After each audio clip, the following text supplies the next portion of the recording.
देखा ये भैया, ये मेरे मास्टर साहब कोनो लड़की का बियाह भैल, अपने ससुरे गल, ससुरे से फिर नैहर आयल, ओकर सखी सहेली सब खुन्नी भाई मिठाई मांगत रहे, ओकर हाल चाल ओकर हाल चाल पूछत हैं कि कारे फगनिया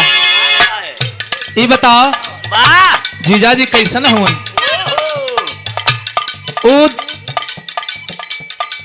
अपने दुल्हा का बखान बतियावत में अपने दुल्हा का बड़कई करत में कैसे भैया आवाज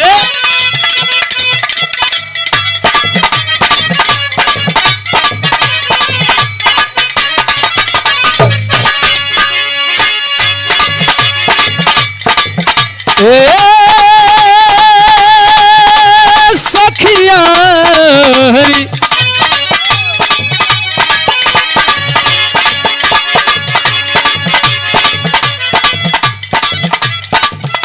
ए सखियारी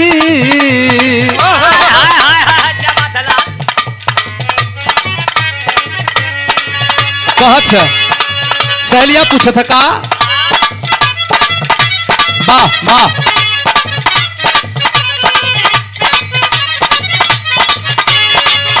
अरे हम तो से पूछला सहेलिया नूरे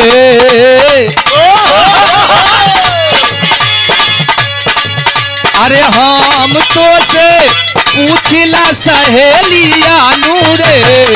कहू ससुरा के हाल हाल हाल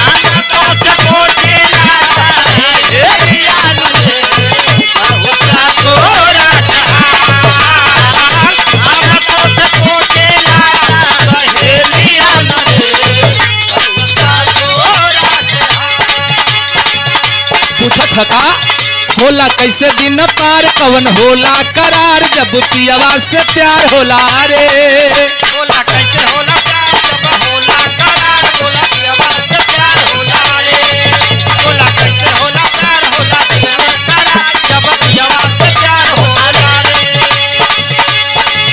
होला कैसे दिन पार कवन होला करार जब पियवा से प्यार होला रे यह सुने खातिर बनी हम